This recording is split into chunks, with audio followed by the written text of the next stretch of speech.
मेरे प्यारे बच्चों, आप सभी को नमस्कार। क्या हाल है आप सभी के? एक भाई कह रहा है देव उठनी की छुट्टी है क्या कल? देव उठनी की छुट्टी नहीं है भाई कल। आइए मेरे दोस्त, पढ़ते हैं आगे। पहले एक बार सारे आ जाओ, जुड़ जाओ। हैं? फिर शुरू करेंगे सबके साथ मिलके पढ़ना। Good evening. कल देव उठनी, हाँ हो तो गया। आइए मेरे प्यारे बच्चों, तो देखो मेरे दोस्तों, एच सी एफ एलसीएम चल रहा था अपना, और हम उसी तरीके से आगे बढ़ेंगे।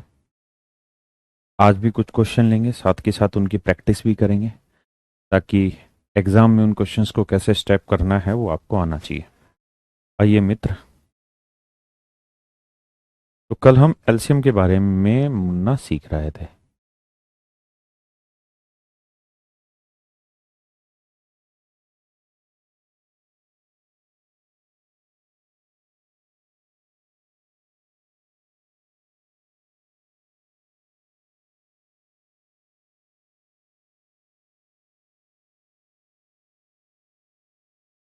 आइए मेरे प्यारे बच्चों, अगर मैं आपसे सवाल ये पूछूं कि यार वो छोटे से छोटी संख्या ज्ञात करिए, छोटी से छोटी संख्या ज्ञात करिए, छोटी से छोटी संख्या ज्ञात करें जो 10, 12 और 15 तीनों से भाग हो जाए।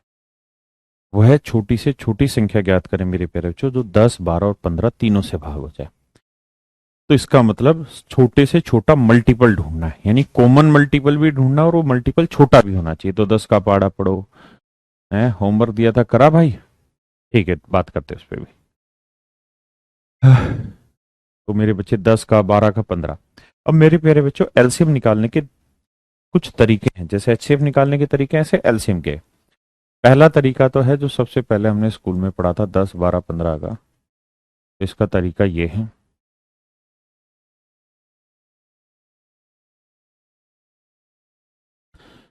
पहले भाग दो जिससे जा रहा है, दो पंजे 10, दो छिक 12। जो नहीं जा रहा मारो गोली, जो जा रहा है उसे भाग दो, फिर 3 से भाग दो, 5 ऐसे ही, फिर 5 से भाग जा रहा है, 5 एकम 5, 2, 5 एकम 5, फिर 2 से भाग दे दो। मुझे उम्मीद है कि इतनी बातें एलसीएम निकालने की आपको आती होंगी। ऐसे निकाला करते थे हम छोटी क्लासों में, जो भाग जा रहा भाग दे दो, जो नहीं जा रहा उसे ऐसे ही छोड़ दो, है ना। फिर इनकी गुना करते थे, 2 तिया 6, 6 पंजे 30, 30 दूनी 60, यानी इनका एलसीएम आया सर 60। है ना मेरे प्यारे बच्चों। दूसरा तरीका मैंने कल ही सीखा, कल या लास्ट क्लास, हाँ कल, कल की क्लास में एलसीएम सिखाया था, उससे पहले एचसीएफ सिखाया था। तो मैंने बताया था कि एचसीएफ में कॉमन फैक्टर ढूंढते हैं, एलसीएम में कॉमन मल्टीपल ढूंढते हैं, एलसीएम में बड़ी पावर ढूंढते हैं, एचसीएफ में छोटी पावर ढूंढते हैं। तो 10 के फैक्टर करेंगे, 2 पंजे 10,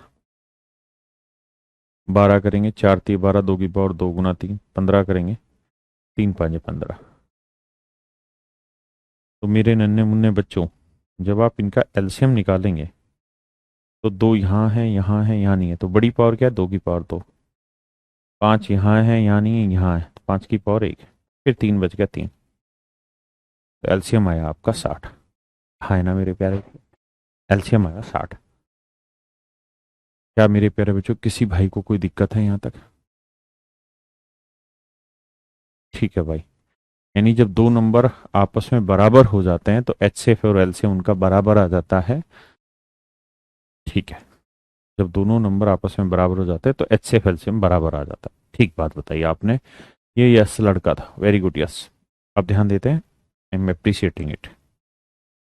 तो मेरे प्यारे बच्चों, एलसीएम निकालने का तरीका मैंने आपको सिखाया। फैक्टर बनाओ, फैक्टर बना के आगे थोड़ा थोड़ा सा काम करते चले जाओ। फैक्टर से भी समझना है तो इस वाले मेथड से कर लो। क्लियर है? अब हम उसी प्रक्रिया में आगे बढ़ेंगे, घबराना नहीं है। अब इस सवाल पे आ जाइए, फिर पढ़िए, और कुछ नहीं करना। फिर पढ़िए, कुछ समझ में आता है तो करिए, नहीं छोड़ दीजिए। ये सीजीएल प्री 2020 का क्वेश्चन है।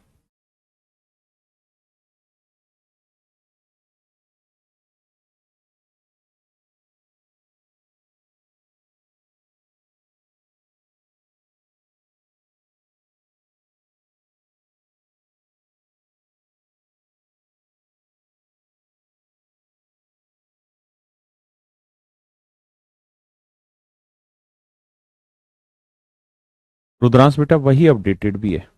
आइए मेरे प्यारे बच्चों, अब बाकी चीजें छोड़े, सिर्फ ये बताएं 21 36 66, 21 क्या क्या था, 31 21 36 66, 21 36 66।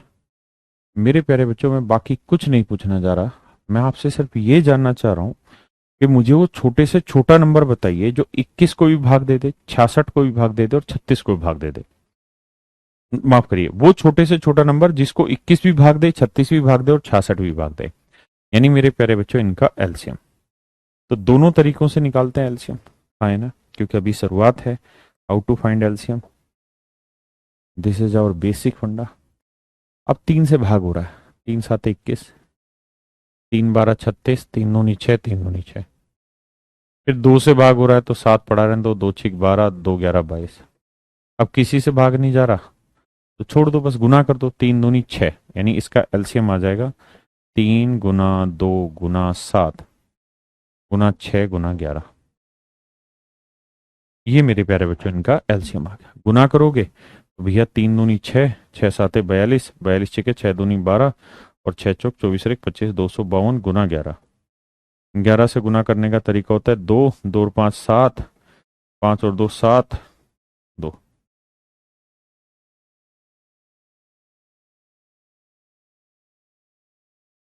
2772 है ना।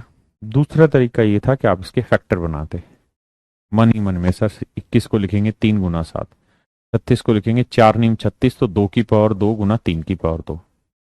सर 66 को भी लिखना होगा तो 6 गुना 11, तो 2 गुना 3, 6 हुआ गुना 11। एलसीएम लेंगे सर तो 2 कॉमन है, लेकिन 2 की बड़ी पावर 2 है, वो ले लो। 3 में बड़ी पावर 2 है, वो ले लो। फिर बचा 7, फिर बचा 11। ये मेरे प्यारे बच्चों मेरा सही आंसर, ये मेरे नन्हे मुन्ने बच्चों मेरा बिल्कुल सही उत्तर है।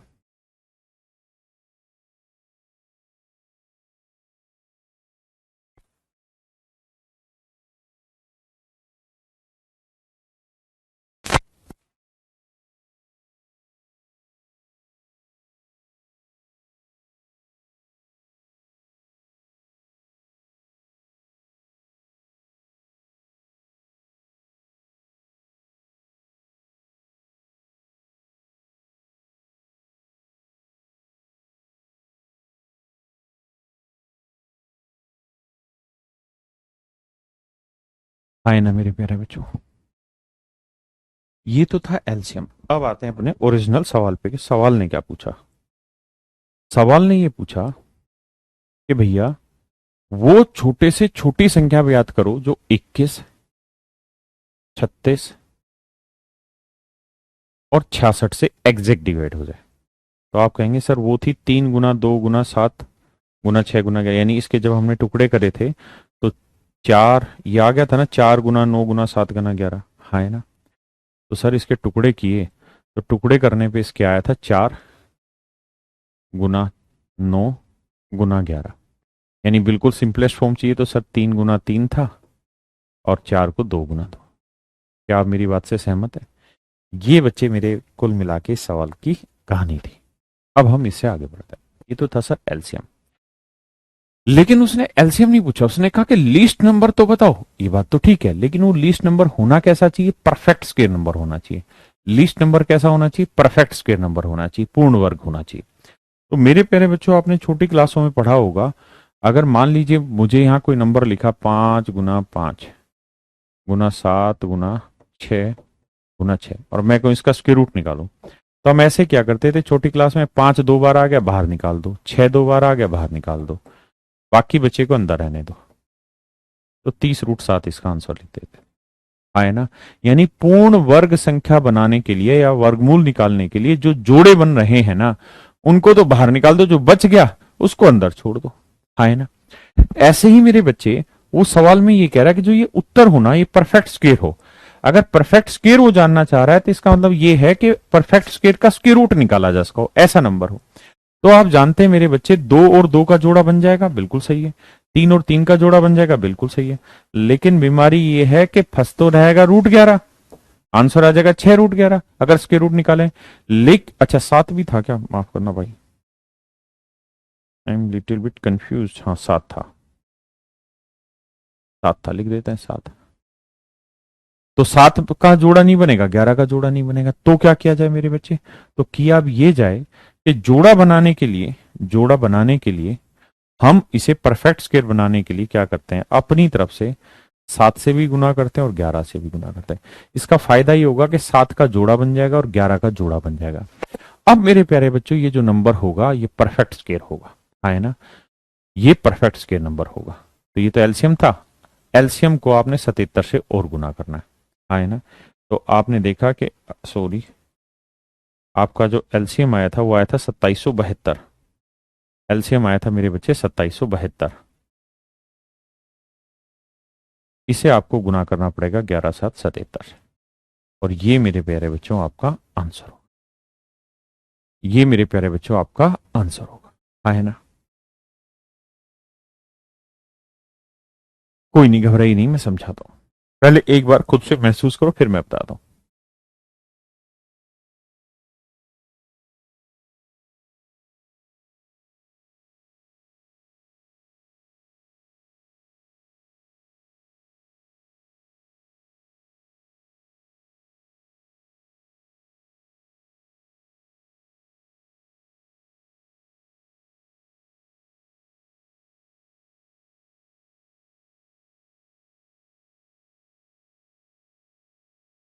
अब देखिए मेरे प्यारे बच्चों, अब हमारा सवाल ये खड़ा होता है कि सर पेपर में ये सवाल आए तो हम इस सवाल को कैसे करें। अब मेरे बच्चे हमारे लिए सवाल ये था, तो अगर मैं एज ए स्टूडेंट होता तो मैं इस सवाल को इस तरह से टैकल करता। देखिए डिटेल करना तो सभी बच्चे करेंगे, डिटेल तो, है ना, डिटेल में तो आपने कोई विशेष काम किया ही नहीं, डिटेल तो हर बच्चा करेगा।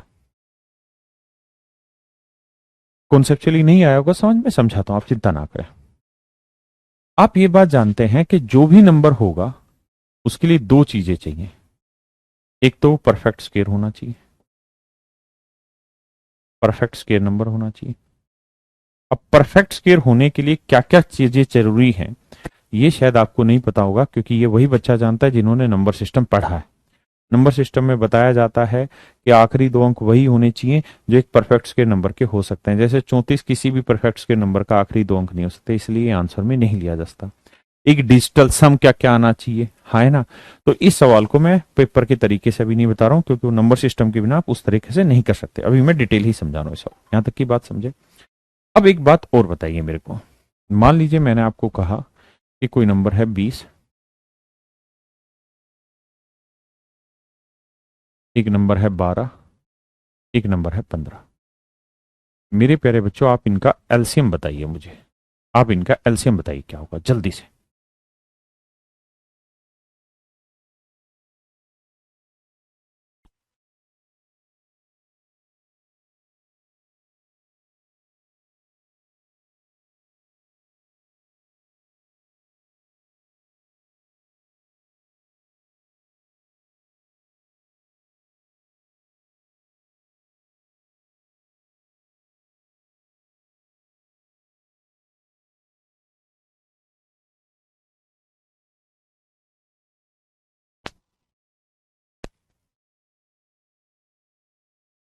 तो हर बच्चे ने निकाला सर एलसीएम होगा 60।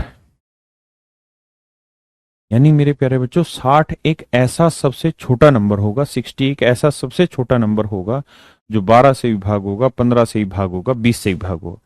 60 is the smallest number which will exactly divisible by 12, 15 and 20। 12, 15 और 20 से पूर्णतः भाग हो जाएगा। अब अगली बात पे आते हैं। अगली बात क्या कि ये लोवेस्ट कॉमन मल्टीपल, यानी मल्टीपल भी, कॉमन भी और लोवेस्ट भी है ना। इसका मतलब ये नहीं है कि केवल यही मिलेगा, इसके अलावा भी बहुत सारे मल्टीपल होंगे जो कॉमन होंगे 12, 15, 20 के, है ना। लेकिन जो सबसे छोटा मल्टीपल था उसको हम नाम देते हैं एलसीएम, है ना। तो कोई आपसे ये पूछे कि वो संख्या बताइए जो 12, 15 और 20 से पूर्णतः भाग हो जाए, तो आप एलसीएम निकाल के मत कह देना कि 60 आंसर है, ना ना ना ना ना ना। अगर वो ये कहे कि सबसे छोटी संख्या बताइए तो 60 है। अगर वो कहे कि वो कोई ऐसे बोल दे कि वह संख्या ज्ञात करें जो 12, 15 और 20 से पूर्णतः भाग हो जाए, तो आप आंसर 60 नहीं देंगे, 60 इंटू के देंगे। के का मतलब multiple, any multiple, any multiple, यानी कोई भी मल्टीपल होगा, 60 का कोई भी मल्टीपल होगा वो 12, 15, 20 सबसे डिवाइड होगा। यानी 60 भी इनसे डिवाइड होगा, 120 भी डिवाइड होगा, यानी 60 एकम 60 भी डिवाइड होगा, 60 गुना 2 भी भाग हो जाएगा, 60 गुना 3 भी भाग हो जाएगा, 60 गुना 4 भी भाग हो जाएगा, और एंड सो ऑन। ये सारे नंबर 60 से मतलब 10, 12, 15, 12, 15, 20 से डिवाइड होंगे। यानी 60 से भी डिवाइड होंगे और 60 के किसी भी मल्टीपल से भी डिवाइड होंगे। क्या आप मेरी बात समझ पाए? अगर आप ये बात समझ पाए, अब मैं अगला सवाल ये कह रहा हूं कि find the least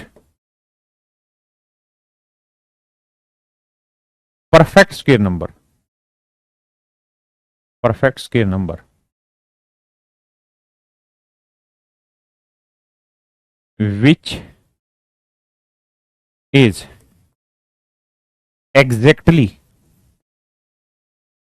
divisible by.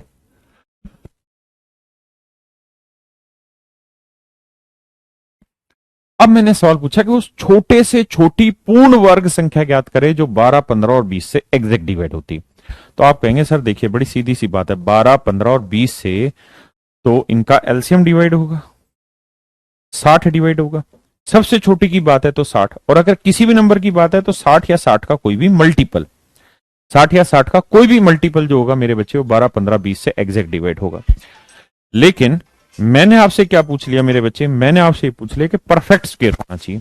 मैंने क्या पूछ लिया मेरे बच्चे? परफेक्ट स्क्वायर होना चाहिए। तो अगर परफेक्ट स्क्वायर होना चाहिए तो इसका मतलब ये हुआ, परफेक्ट स्क्वायर होना चाहिए तो इसका मतलब ये हुआ कि वो 60 का मल्टीपल हो और वो इनसे भाग हो। अब इनका एलसीएम लेते हैं, तो जब 60 के टुकड़े कर दो, जो एलसीएम आया उसके टुकड़े कर दो। 60 के टुकड़े क्या हुए भाई, मैं यहां कर देता हूं। तो 2, 15 चौको 60 होता है ना, 60 को ऐसे लिख सकते हैं ना, 4 गुना 15। तो 4 को लिखेंगे 2 गुना 2, 15 को 3 गुना 5। और मुझे पता है कोई मल्टीपल इसका आंसर होगा, लेकिन मल्टीपल ऐसा होना चाहिए जो परफेक्ट स्क्वायर बनाए। परफेक्ट स्क्वायर बनाने के लिए क्या विशेषता होनी चाहिए इसके अंदर, कि जोड़े बनाए। 2, 2 का जोड़ा बन गया, 3 का नहीं बन रहा तो इसका मतलब के की 3 वैल्यू 3 ले लो, 5 का जोड़ा नहीं बन रहा तो 5 ले लो। तो इसका मतलब हमें 15वां मल्टीपल इसका चाहिए। कौन सा मल्टीपल चाहिए मेरे बच्चे? 15वां मल्टीपल चाहिए। अरे हाँ है ना मेरे प्यारे बच्चों? तो इसका मतलब आंसर होगा 60 गुना 15, 900। यानी 900 सबसे छोटी पूर्ण वर्ग संख्या ऐसी होगी जो 12, 15, 20 से एग्जैक्ट डिवाइड होगी, 12, 15, 20 से एग्जैक्ट डिवाइड होगी।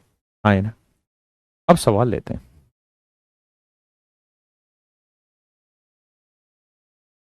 घबराया ना करो।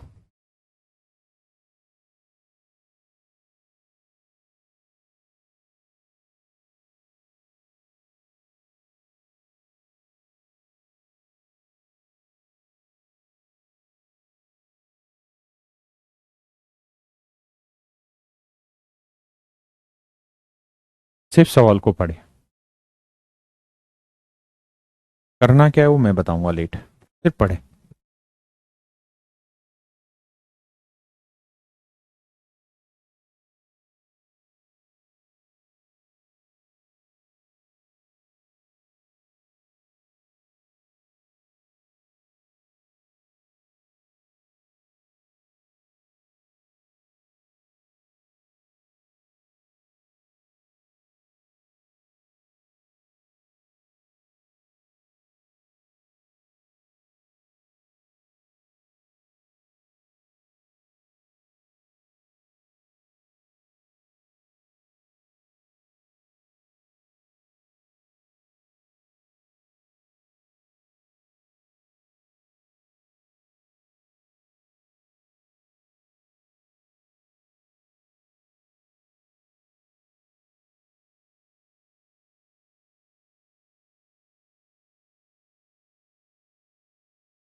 देखो मेरे बच्चों, कहता हूं उन सैनिकों की न्यूनतम संख्या ज्ञात करें जिन्हें 10, 12, 15, 18 और 20 सैनिकों की टुकड़ी से तैयार किया गया और ठोस वर्ग के रूप में तैयार किया जा सके। आप इंग्लिश में पढ़िए, पेपर का क्वेश्चन है सीपीयू 2020 का। सवाल क्या कह रहा है? कह रहा है what is the least number of soldiers that can be drawn up in troops of 10, 12, 15, 18 and 20। यानी कह रहा है कि 10 सैनिकों की टुकड़ी है, 12 सैनिकों की टुकड़ी, 15 सैनिकों की टुकड़ी, 18 सैनिकों की टुकड़ी और 20 सैनिकों की टुकड़ी है। कहता है इनसे हम अधिकतम कितने सोल्जर्स इन टुकड़ियों के थ्रू तैयार कर सकते हैं, यानी कितने कम से कम सोल्जर्स की संख्या हम लें, कितने कम से कम सोल्जर्स की संख्या लें, कितने कम से कम सैनिकों की संख्या के लें जो इन टुकड़ियों में बन जाए। यानी एक टुकड़ी में 10 सैनिक है, एक में 12 सैनिक, एक 15 सैनिक, एक में 18 सैनिक, एक में 20 सैनिक। आप ऐसे समझो, हाँ है ना? तो इन टुकड़ियों में भी उनको बांटा जा सके। दूसरा, वो कम से कम हो, वो कम से कम यानी लिस्ट हो। दूसरी चीज, परफेक्ट स्क्वायर भी बनना चाहिए, सोलिड स्क्वायर भी बनना चाहिए। सोलिड स्क्वायर का मतलब होगा कि जो नंबर बने वो एक परफेक्ट स्क्वायर नंबर होगा। तो आपको इस केस में करना क्या है कि इनका एलसीएम लेना है। एलसीएम कैसे लो? फैक्टर के थ्रू, क्योंकि फैक्टर से ही आप परफेक्ट स्क्वायर बनाते हो। 10 को लिखोगे 2 गुना 5, 12 को लिखोगे 2 गुना 6, 6 को नहीं लिखो, गलत लिख रहा हूं मैं, इसे लिखो 4 गुना 3, तो 2 की पावर 2 गुना 3। 15 को लिखोगे मेरे बच्चे 3 गुना 5, 18 को लिखो 2 गुना 9, 9 को लिखो 3 की पावर 2, 20 को लिखो 4 गुना 5, 2 की पावर 2 गुना 5। हाँ है ना? अब मेरे बच्चे एलसीएम लेते हैं। 2, 2, 2, 2, बड़ी पावर क्या आ रही है? 2 की पावर 2 आ रही है सर। 3, 3, 3, 3 की पावर 2 आ रही है सर बड़ी। 5 में 1 आ रहा। तो मेरे बच्चे यही इनका एलसीएम आने लग रहा है, हाँ है ना? अब मुझे बनाना परफेक्ट स्क्वायर। अब आप एक बात सोच के बताओ, परफेक्ट स्क्वायर बनाने के लिए जोड़े चाहिए, ये कि नहीं चाहिए? 2 जोड़े। आप कहेंगे बिल्कुल, ये जोड़ा बन रहा है 2, 2 गुना 2, ये भी जोड़ा बन रहा है 3 गुना 2, मतलब 3 की 3 गुना 3, लेकिन ये जोड़ा नहीं बन पा रहा है, ये अकेला है 5। तो क्या करो, इसको जोड़ा बनाओ 5 से गुना करके भाई, और कोई इलाज थोड़ी है। अब ये जोड़ा बन गया, तो अब ये परफेक्ट स्क्वायर, ये परफेक्ट स्क्वायर, ये परफेक्ट स्क्वायर। तो देखो ध्यान से, 4, 5 5 25, 25 चौक 100, 100 निम 900। तो यानी कम से कम सैनिकों की जो संख्या होगी वो कितनी होगी? 900। कम से कम सैनिकों की संख्या कितनी होगी मेरे बच्चे? 900। कम से कम 900 सैनिकों की हमें जरूरत पड़ेगी। कम से कम 900 सैनिकों की जरूरत हमें पड़ेगी, जिन्हें 10, 12, 15, 18, 20 के रूप में भी बांटा जा सकता है। क्योंकि अगर हम 10 हर मतलब ग्रुप में 10-10 सैनिक रखें तो 900 सैनिक 10-10 में इजीली बढ़ जाएंगे। 900 सैनिक 12-12 के ग्रुप में भी बराबर बढ़ सकते हैं, 15 लोगों में भी बांटे जा सकते हैं, 18-18 में भी बांटे जा सकते हैं और 20-20 में भी बांट सकते हैं। यानी 900 को अगर हम 20 से भाग देंगे तो पॉइंटों में उत्तर नहीं आएगा, नेचुरल नंबर में उत्तर आएगा। इसका मतलब यह है कि ये कम से कम सैनिकों की ऐसी संख्या लेनी है जो एक तो परफेक्ट स्क्वायर बन रही हो, दूसरी चीज जो इन टुकड़ियों के हिसाब से तैयार की जा सके। हाँ है ना? यानी अगर हर टुकड़ी में 20 आदमी रखें तो इन 900 आदमियों से 20 आदमियों वाली टुकड़ियां तैयार की जा सके। क्या आप मेरी बात समझ पाए? अब आते हैं अपने सवाल पे।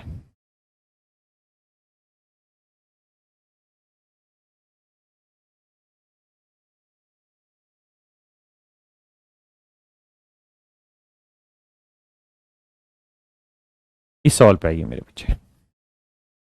कल हम आखिरी में इस क्वेश्चन को कर रहे थे, एक बार जरा पढ़िए 10 सेकंड के लिए, फिर मैं इस सवाल को कराऊंगा।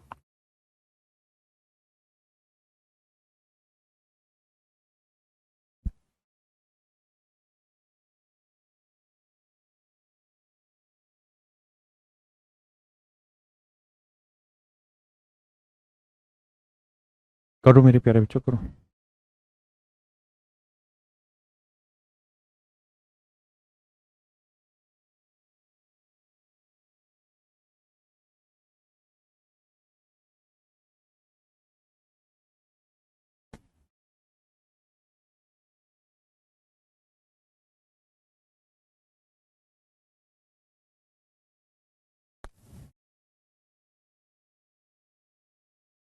देखिए मेरे बच्चे,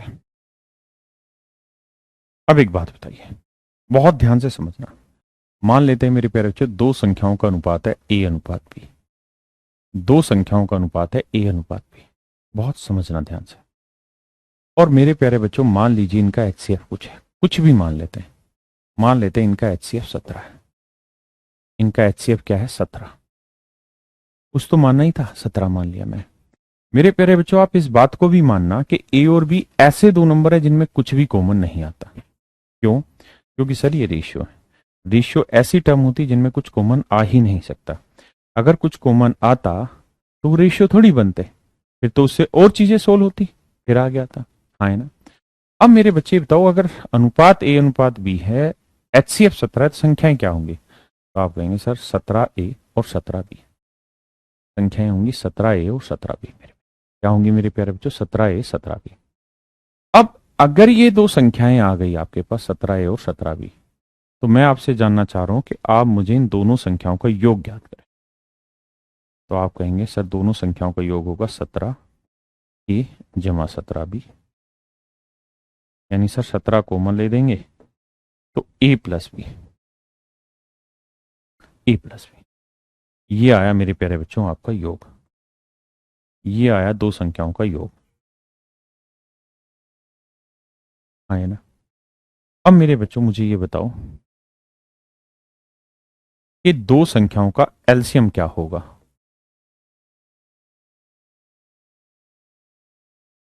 दो संख्याओं का एलसीएम क्या होगा?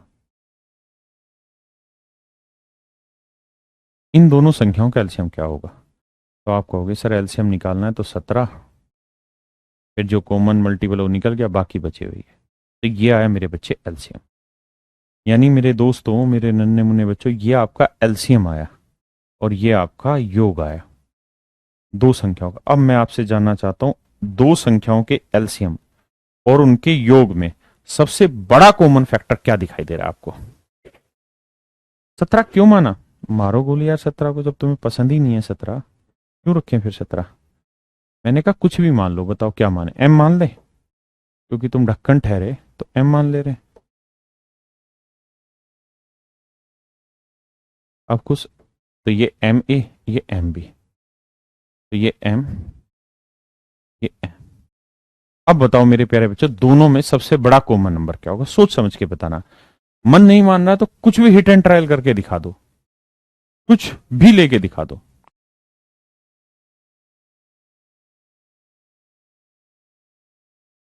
तो आप कहेंगे कि सर बात तो आपकी सही है, एचसीएफ इनका एम ही होगा, एम के अलावा कुछ हो ही नहीं सकता। अगर कुछ हो सकता है तो घर पे जाके काम करो और निकाल के दिखाना कुछ और, कल आंसर दे देना बेशक। है ना?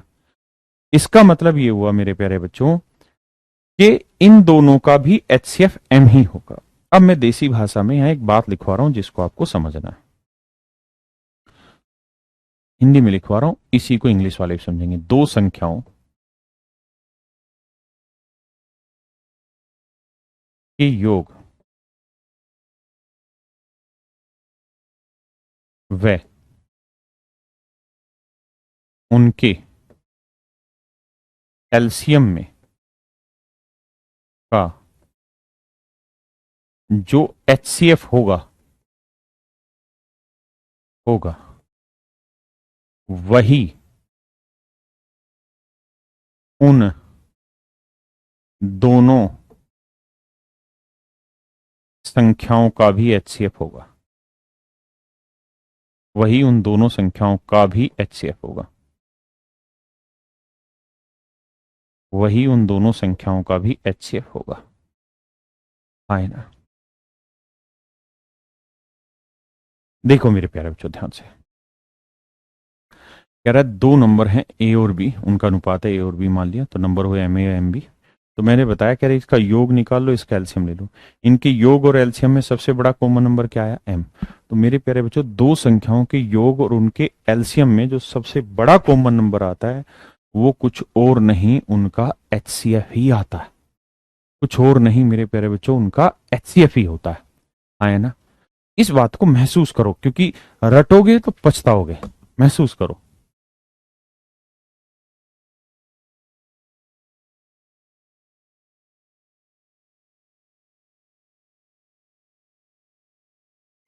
मतलब ये कि दो संख्याओं का योग दे दें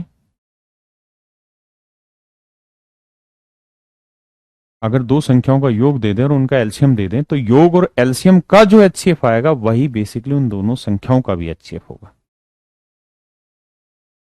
है ना। एचसीएफ आप एम की जगह कुछ भी मान लो, मैंने तो समझाया है। देखो यहां पे भी एम आ रहा है, यहां पे भी एम आ रहा है। ए और बी ऐसे नंबर है जो को प्राइम है, और को प्राइम वाला होता है जिनमें कुछ कॉमन ना है। अगर इन दोनों नंबर में कुछ भी कॉमन नहीं आ रहा तो इनके योग और इनके मल्टीप्लीकेशन में भी कुछ कॉमन नहीं आएगा। हाँ है ना। आप डिलीट देखते ही नहीं, पता नहीं क्या कह रहा है। अब आ जाइए सवाल पे, और अब करिए इस सवाल को खुद से, या मैं बताता हूँ। कह रहा है दो संख्याओं का योग 156 है। दो संख्याओं का योग 156 है और उनका एलसीएम 504 है। तो मेरे प्यारे बच्चों, मैंने कहा कि इन दोनों में जो सबसे बड़ी चीज कॉमन आएगी, जो सबसे बड़ा कॉमन फैक्टर होगा, वही उन दोनों संख्याओं का भी एचसीएफ होगा। तो इन दोनों का, थैंक यू भाई, इन दोनों का जब आप एचसीएफ निकालेंगे तो 156 और 504 का निकाल लेना। मैं डायरेक्ट लिख रहा हूं आंसर। आप फैक्टर मेथड से निकालो, लॉन्ग डिवीजन से निकालो, डिफरेंस से निकालो, निकाल लो कर तुम, तो इनका एचसीएफ आएगा 12। इन दोनों नंबर का एचसीएफ आएगा 12। और मैंने अभी ये बात समझाई कि दो संख्याओं के योग और उनके एलसीएम का जो एचसीएफ होगा वही बेसिकली उन दोनों संख्याओं का भी एचसीएफ होगा, वही उन दोनों संख्याओं का भी एचसीएफ होगा। तो मान लेते हैं दो संख्याओं का अनुपात ए अनुपात बी है। हाँ है ना। तो भैया H ratio a is to b है, एचसीएफ 12 है, तो संख्याएं क्या होंगी, 12 ए और 12 बी। हाँ है ना मेरे प्यारे बच्चों, 12 ए 12 बी। हाँ है ना। अब मुझे इनका एलसीएम लेना है, तो इनका एलसीएम लेंगे मेरे प्यारे बच्चों। तो एलसीएम क्या आएगा, 12 ए गुना बी। हाँ है ना। इनका एलसीएम आएगा 12 ए गुना बी। अगर मैं कहूं इनका योग बताओ, तो योग आएगा 12 ए जमा 12 बी। ये बात है उसने दे रखी है कि एलसीएम 504 है और योग भैया 156 है। अब यूं तो 12 कॉमन आ रहा है, तो ए प्लस बी की वैल्यू क्या होगी, 13 होगी। यहां 12 से काटोगे तो ए इंटू बी की वैल्यू क्या होगी, 12 चौक 48, 12 दूनी 24। अब मेरे बच्चे ए और बी ऐसे दो नंबर है जो आपस में को प्राइम, यानी इनमें कुछ भी कॉमन नहीं आता। ए और बी दो ऐसे नंबर है जिनमें कुछ भी कॉमन नहीं आता। दूसरी बात, ए और बी ऐसे नंबर हैं जिनमें कुछ भी कॉमन नहीं आता, लेकिन उनका जोड़ करें तो 13 आता है और उनका मल्टीप्लीकेशन करें तो 42 आता है। तो बताओ मेरे बच्चे नंबर क्या होंगे। तो आप कह देंगे एक 6 ले लो, एक 7 ले लो। 6 7 42, 6 7 6 और 7 13। तो संख्याएं क्या हो गई, तो उसने पूछा था दोनों संख्याएं क्या होंगी। तो 6 7 तो रेशियो था, तो ये 12 6 72 होगी। एक संख्या 72 होगी, दूसरी 12 7 84 होगी। ऑप्शन गलत है, यानी वो दोनों संख्याएं जो होंगी वो 72 और 84 होंगी। मेरे प्यारे बच्चों, ठंडे दिमाग से सिर्फ सोचो, लफ्फेबाजी ना रहो, उत्तर भेड़ने मत जाओ, समझने का प्रयास करो।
आइए मेरे प्यारे बच्चों, सेम वही कहानी। कहता है जी दो संख्याओं का योग 132 है और एलसीएम है 360। तो दो संख्याओं के योग और उनके एलसीएम का जो एचसीएफ होगा वही उन दोनों संख्याओं का भी एचसीएफ होगा। भैया निकाल के देख लेना, 12 आएगा एचसीएफ। ठीक है, करके देख लेना, मैं वैसे ही बता रहा हूँ, आपने की है बहुत सारे बच्चों ने। अब अनुपात मान लेते हैं ए अनुपात बी, तो संख्या हो गई मेरे बच्चे 12A 12B। अब मैं कहूं कि यार इन दोनों को जोड़ दो, तो 12A जमा 12B,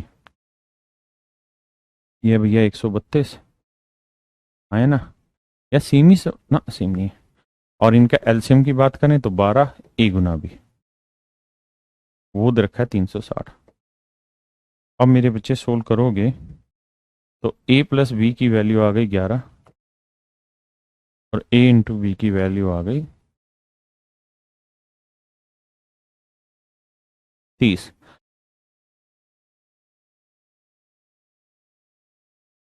तो मेरे प्यारे बच्चों, ऐसे दो नंबर जिन्हें जोड़ें तो 11 आए और गुना करें तो 30, तो 6 और 5 या 5 6 लिख लो, 6 5 30, 6 5 11, तो 12 6 72 और 12 पंजे 60, तो दो संख्याएं 60 और 72 होगी मेरे। आए ना। अब आइए आगे,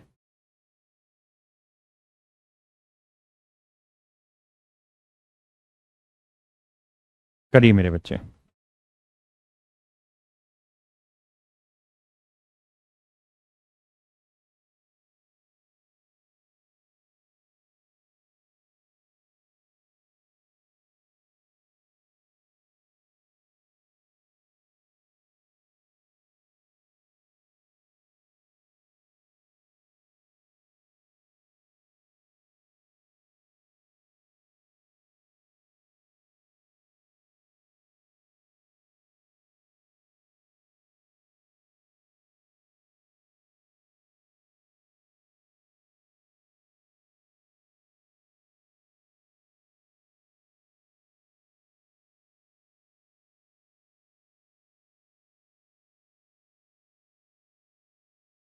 आइए मेरे बच्चे, देखिए वैसे तो एक फंडा भी रहता है कि अगर मान लीजिए दो संख्याओं का एचसीएफ 12 है, ये समझने के लिए मेरे भाई लड़ना मत, दो संख्याओं का एचसीएफ 12 है, अनुपात मान लेते हैं ए अनुपात बी, तो संख्याएं हो गई 12A 12B।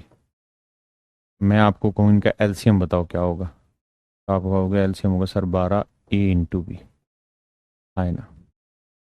अब मेरे प्यारे बच्चों, मैं आपको ये कहूँ कि यार मुझे इन दोनों संख्याओं का मल्टीप्लिकेशन बताओ क्या हुआ, 12A इंटू 12B, ये हुआ। और मैं कहूँ कि इनके एचसीएफ और एलसीएम का मल्टीप्लिकेशन बताओ, ये था दोनों संख्याओं का मल्टीप्लिकेशन। अब कह रहा हूं कि इनके एलसीएम और एचसीएफ का, तो एचसीएफ है 12 और एलसीएम है 12AB। तो मेरे बच्चे देखोगे ना ध्यान से, तो 12 12 144AB आया, और ये भी देखोगे तो 144AB आया। तो दोनों ही वैल्यूज आपस में क्या आ गई मेरे प्यारे बच्चों, बराबर आ गई। दोनों ही बातें मेरे बन्ने मुन्ने बच्चों आपस में क्या आ गई, बराबर आ गई। दोनों ही बातें आपस में बराबर आ गई, हाँ है ना। इसका मतलब ये हुआ कि हम एक बेसिक फंडा ये कह सकते हैं कि सर दो संख्याओं के एचसीएफ और उनके एलसीएम का जो प्रोडक्ट होता है वो बेसिकली उन दोनों संख्याओं के प्रोडक्ट के बराबर होता है। और ये मोटे तौर पे एक फार्मूला बन गया हमारा, जिसे हमने याद रखना है, हाँ है ना। अब आते हैं इस सवाल पे। तो कह रहा है कि दो संख्याओं का एचसीएफ 11, एलसीएम 693। ठीक है जी, एक संख्या 77 है, दूसरी बताओ। दूसरी का नाम दूसरे ही रख लेते हैं, इजीली सोल्व कर देंगे, आंसर निकल जाएगा। Very good, not a big deal. करिए मेरे प्यारे बच्चों।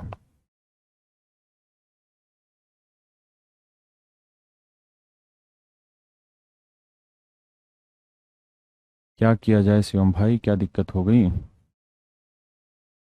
अब बताओ, कुछ बच्चे ऐसे जिनको एलसीएम लेने में दिक्कत है। अब कल की क्लास आप पढ़े नहीं, परसों की क्लास पढ़े नहीं, एम ही आ जाएगी चीजें समझ में। भाई मैथ है, हर चीज एक सीक्वेंस में, एक लॉजिक में प्ले करती है। अगर आप उस सीक्वेंस को ब्रेक करोगे तो आप ही फंसोगे, मैं थोड़ी फंसूंगा।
देखिए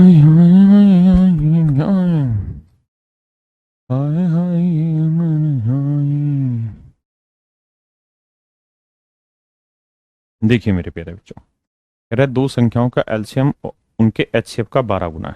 कहता है दो संख्याओं का एलसीएम उनके एचसीएफ का 12 गुना है। तो मेरे प्यारे बच्चों मान लेते हैं दो संख्याओं का जो एचसीएफ है वो एच है। तो एलसीएम क्या होगा बाबू? तो आप कहेंगे सर एलसीएम होगा 12 गुना, तो 12 एच हो गया। और साथ में कह रहा है एचसीएफ और एलसीएम का जोड़, एचसीएफ और एलसीएम का जोड़ 403 है। देखो मेरे प्यारे बच्चों, मुझे समझाने इसलिए मैं एक एक स्टेप को डिटेल में बता रहा हूं, तो समझदार है। तो एचसीएफ कितना है? एच। एलसीएम कितना है? 12H बराबर 403। 12 और 1 13H, 403। एच की वैल्यू क्या हुई मेरे प्यारे बच्चों? 13 से काटोगे, 13 3 39, 13 कम 13 31। तो यानी एचसीएफ निकल के आ गया मेरे प्यारे बच्चों 31। तो एलसीएम आ गया 12 गुना 31। पहली बात तो हमें बेसिक कैलकुलेशन से इतनी बात समझनी, और वो इतनी ही बात समझाना चाह रहा है ना। मैं ऑप्शन से नहीं ले जाना चाह रहा, मैं समझाना चाह रहा हूं आपको बेसिक सेंस से। अब देखिए दोस्त, हाय हाय मजबूरी, ये मौसम और ये दूरी। मेरे बच्चे संख्याएं मान लेते हैं, एक संख्या 31 है, एक 31 भी। भाई अनुपात ए भी मानेंगे तो 31 से 31 भी मान लिया। एलसीएम निकालोगे तो आएगा 31A गुना 31B। और ये दे रखा है एलसीएम, ये हुआ मेरे प्यारे बच्चों इनका एलसीएम। और एलसीएम कितना है? 12 गुना 31, 12 गुना 31। अब लड़ते हैं आगे। भैया 31 से 31 उड़ा तो ए इंटू बी 12। तो ऐसे दो नंबर ढूंढो जिन्हें मल्टीप्लाई करें 12 है। तो 1 गुना 12, 2 गुना 6, 3 गुना 4। अब बड़ी बात यह है मेरे दोस्त, ये 2 गुना 6 नहीं ले सकते क्योंकि इनमें 2 और 6 में 2 कॉमन आ रहा है, जबकि ए और बी क्या रहते हैं? रेशियो। इसलिए या तो आंसर में आप लोगे 3 4 या फिर लोगे 1 12। अगर मेरे बच्चे में 1 12 ले लेता हूं तो 31 एकम 31 आ गया, और ये आ जाएगी 31 गुना 12। और सवाल ने एक और विचित्र बात कही, क्या कि दोनों ही संख्याएं एलसीएम से छोटी है, और आप क्या ले रहे हो? एलसीएम के बराबर, क्योंकि एलसीएम ही तो 31 गुना 12 है। तो इसका मतलब ये ऑप्शन कट जाएगा और आपको चेक करना होगा 3 4 से। तो 31 दिए, 31 गुना 3 93, और 31 चौक 124। तो these are your two numbers. तेरी लकटकिया की नोकों। आया ना मेरे प्यारे बच्चों? Is it okay? मेरे बच्चे बाई ऑप्शन बता रहा हूं, चिंता ही मत करा करो, लेकिन सही वक्त आने पे।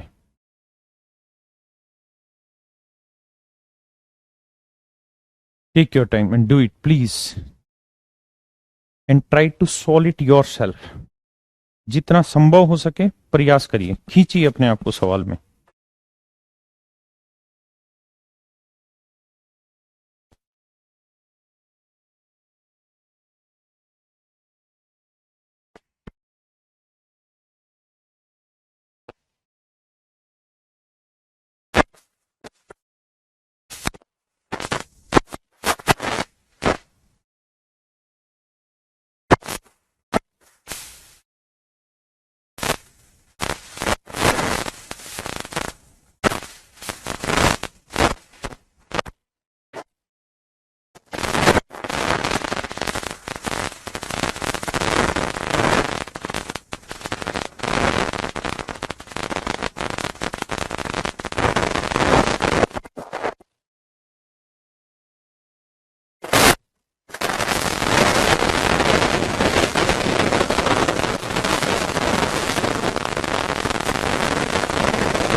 हाय हाय ये मजबूरी, ये मौसम और ये दूरी।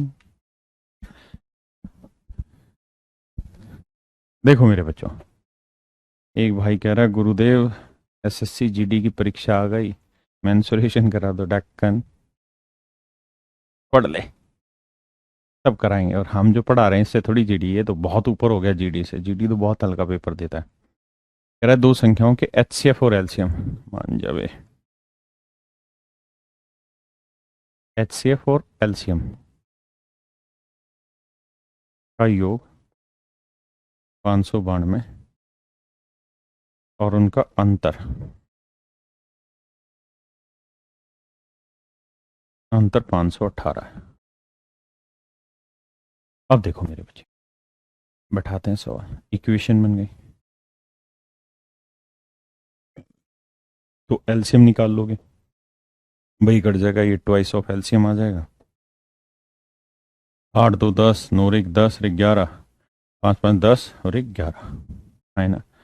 अब 2 से काटोगे मेरे बच्चे तो एलसीएम निकल के आएगा कितना, 2 5 10, 2 5 10, 2 5 10, 555, है ना। ऐसे ही मेरे बच्चे एचसीएफ निकाल देना। अब एलसीएम किसी भी इक्वेशन में रख दो, एचसीएफ निकाल दो। तो 12 में से 5 गया 7, 9 में से 8 में 5 गया 3, 37। तो एचसीएफ आया मेरे प्यारे बच्चों 37।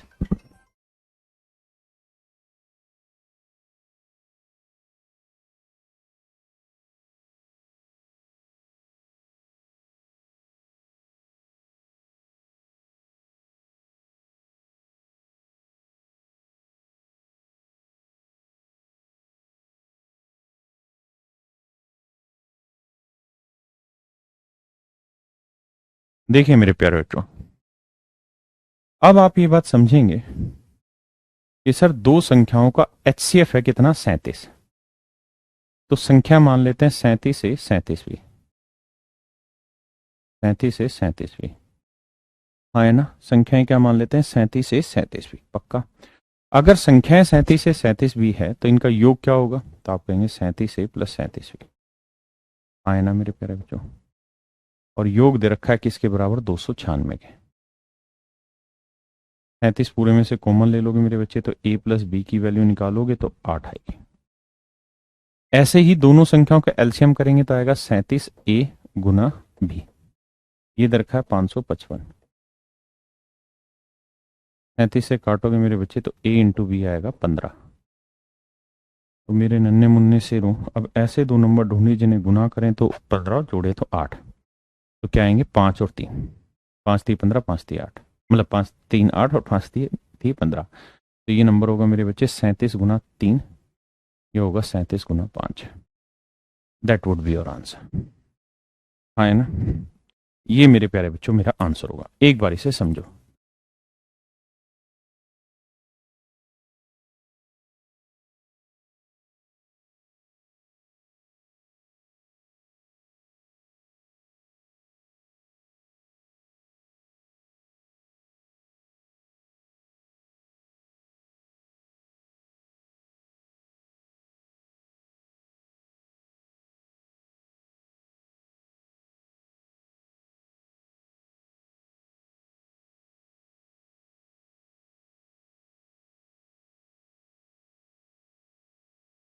तैतीस कैसे आया, ढक्कन 555 यहां रख दे इस वाली इक्वेशन में, हद मचा दी बे।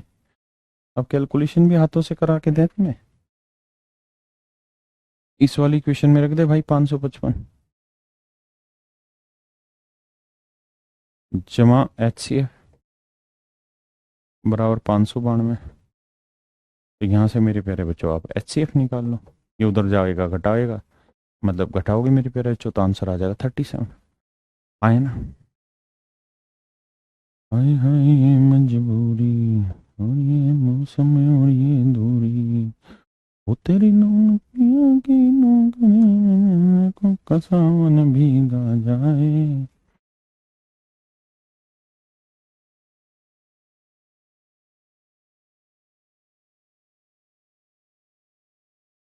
बेटा ये सारी किताबें समेट के ना रख दे एक जगह।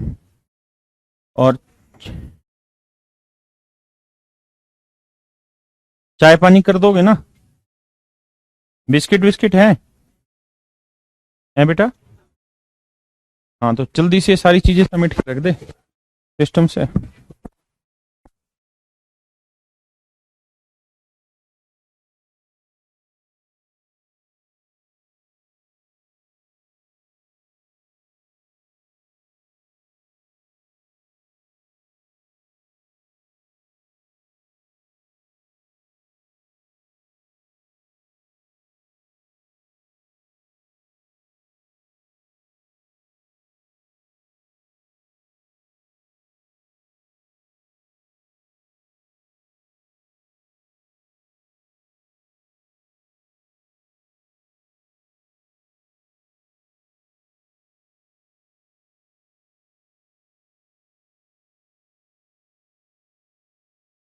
आइए मेरे प्यारे बच्चों,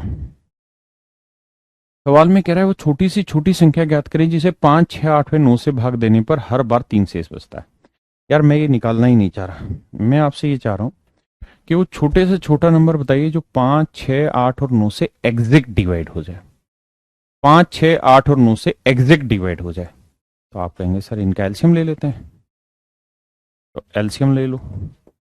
एलसीएम क्या बात है, एलसीएम की अरे तेरी एलसीएम की स्पेलिंग गलत हो रही। तो भैया 5 रहेगा, 6 को लिखोगे 2 गुना 3, 8 को लिखोगे 2 की पावर 3, 9 को लिखोगे 3 की पावर 2। हाँ है ना? तो मेरे प्यारे बच्चों एलसीएम में जो कॉमन है वो उठा लो। 3 की पावर 2, 2 की पावर 3, 5। तो आप देखो ये 9, 5 8 40, 40 में 9 चौक 36, 360। इसका मतलब मेरे बच्चों ये हुआ कि 360 वो सबसे छोटा नंबर होगा जो 5, 6, 8 और 9 से एग्जैक्ट डिवाइड होगा। 5, 6, 8 और 9 से एग्जैक्ट डिवाइड होगा। हाँ है ना? कौन सा नंबर मेरे प्यारे बच्चों? 360।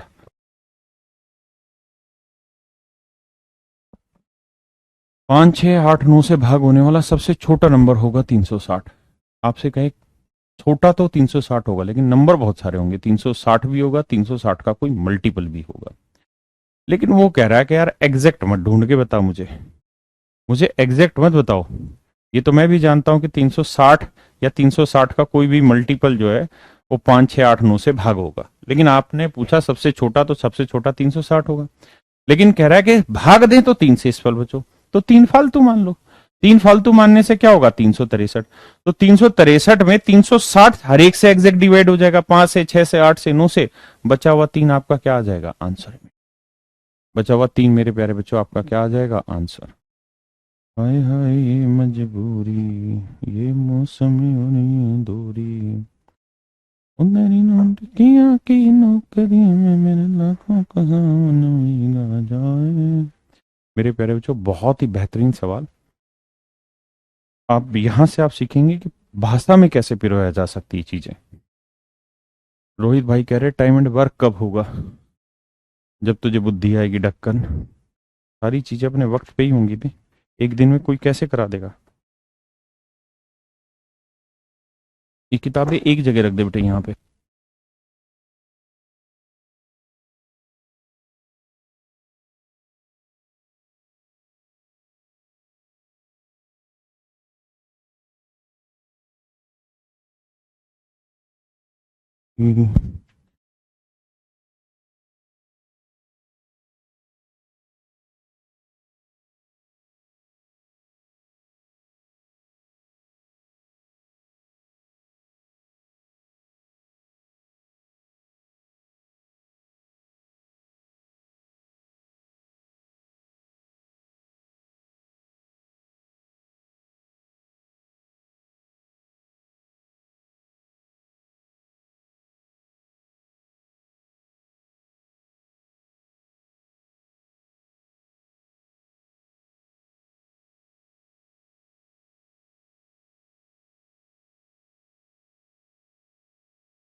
देखिए मेरे प्यारे बच्चों सवाल क्या कह रहा है। सवाल कह रहा है यदि एक किसान प्रत्येक बक्से में 5 या 6 संतरे भरे तो भी उसके पास 3 बचते। कहता है हर बक्से में 8 भरे या 9 भरे तब भी 3 बचते हैं, तो उसका कुल मिला के कितने संतरे हैं? यानी मेरे बच्चों उसके पास इतने संतरे होने चाहिए कि अगर उन संतरों को 5-5 से भाग दें, यानी हर डब्बे में 5-5 डाले तो भी 3 बच रहा है। इतने संतरे होने चाहिए कि उसे 6 से भाग दें तो भी 3 बचे, 8 से भाग दें तो भी 3 बचे, 9 से भाग दें तो भी 3 बचे। यानी मेरे प्यारे बच्चों, जो पिछला सवाल था ना, एग्जैक्टली वही सवाल इसने दोबारा आपसे पूछ लिया।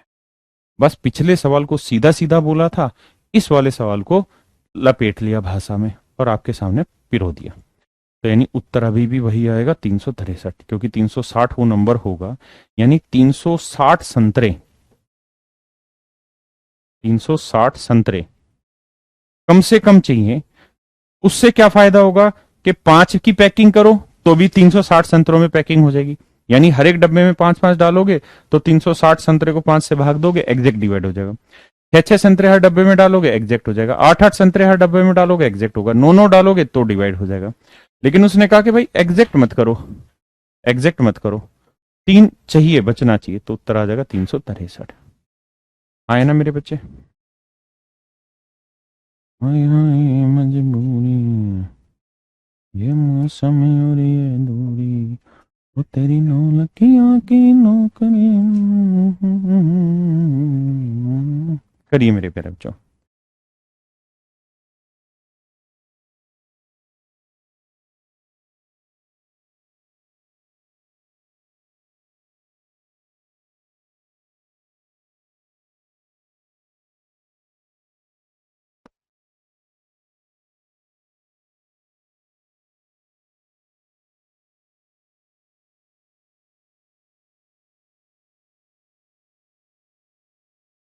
मेरे बच्चे जीडी के लिए तो तुम धन धनाते निकाल दोगे, जीडी वीडी बहुत आसान है, तुम्हें कुछ करने की जरूरत नहीं। अगर ये सब समझ में आ रहा है तो जीडी तो बाएं हाथ का खेल है तुम्हारा।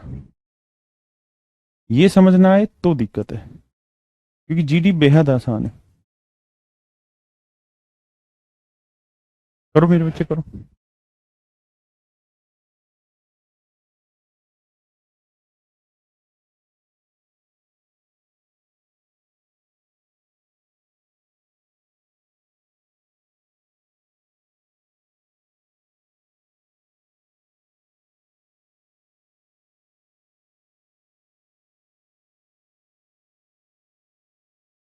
तो मेरे प्यारे बच्चों, पहला सवाल तो आपसे ये पूछा जाएगा कि वो छोटी से छोटी संख्या ज्ञात करें, जिसे 20, 25, 35 व 40 से एग्जैक्ट डिवाइड किया जा सके।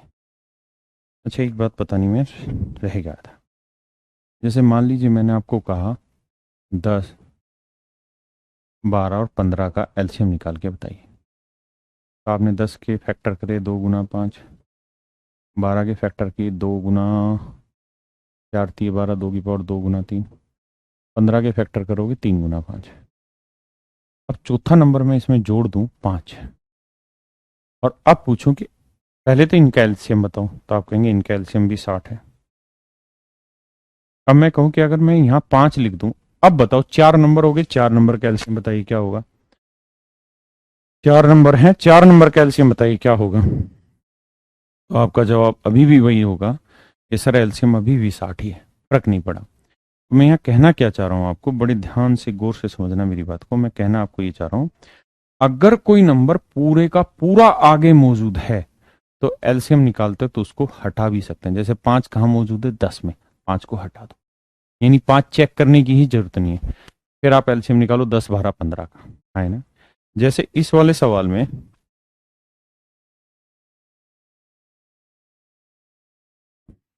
जैसे इस वाले सवाल में, इस वाले में कह रहा 20, 25, 35, 40 से भागो, तो आपको एलसीएम निकालना है 20, 25, 35, 40। अब मेरे बच्चों ये बताओ, अगर गौर से पकड़े बात को अपनी को, तो 20 आगे मौजूद है 40 में, तो 20 को इग्नोर कर दो, 20 की जरूरत ही नहीं है एलसीएम लेते वक्त। 25 को लिखेंगे 5 की पावर 2, 35 को लिखेंगे 5 गुना 7, 40 को लिखेंगे 5 गुना 8, 8 यानी 2 की पावर 3। अब मेरे प्यारे बच्चों हम एलसीएम लेंगे, तो 5 की पावर 2, 2 की पावर 3, 7, ये आएगा 25 8 है 200, 7 1400। तो मेरे प्यारे बच्चों इनका एलसीएम आएगा 1400। एलसीएम आएगा मेरे प्यारे बच्चों 1400। अरे हाँ है ना, इनका मेरे प्यारे बच्चों एलसीएम कितना आएगा 1400। कितना आया 1400। पक्का है कच्चा? पक्का। यानी मेरे नन्हे मुन्ने शेरों, इनका एलसीएम आया 1400। यानी 1400 वो सबसे छोटी संख्या है। 1400 मेरे प्यारे बच्चों वो सबसे छोटी संख्या है जो 20, 25, 35 और 40 से एग्जैक्ट डिवाइड होती है। 20, 25, 35, 40 से एग्जैक्ट डिवाइड होती है। अगर कहता कि एग्जैक्ट डिवाइड होने वाली चाहिए तो 1400 आंसर होता।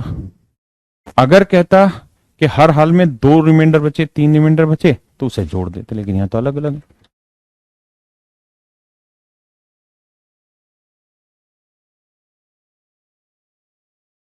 यहां कहानी क्या फंसी कि रिमाइंडर ही अलग अलग ले आया। अब क्या करें सर? ऐसे में फिर तरीका ये है कि जब अलग अलग आए 14, 19, 29, 34, तो जिन बच्चों ने रिमाइंडर थ्योरम पढ़ी होगी वहां इस कॉन्सेप्ट को उन्होंने जाना होगा कि जब अलग अलग रिमाइंडर आए ना तो ऐसी सिचुएशन में कॉमन रिमाइंडर निकालते हैं। कॉमन रिमाइंडर निकालते हैं।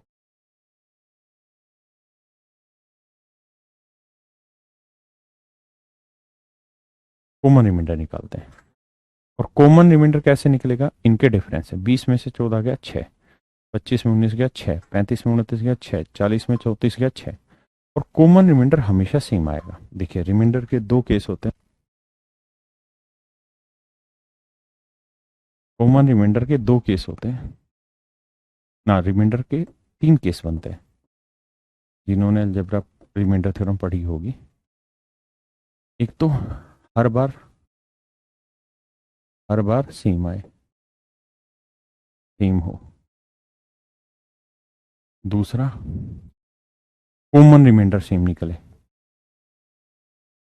कॉमन रिमाइंडर निकले यानी उनके बीच का जो डिफरेंस हो वो सेम आ जाए। और तीसरा डिफरेंस से डिफरेंट हो, डिफरेंट ही रिमाइंडर आए और ना ही उनका डिफरेंस सेम आए ना रिमाइंडर।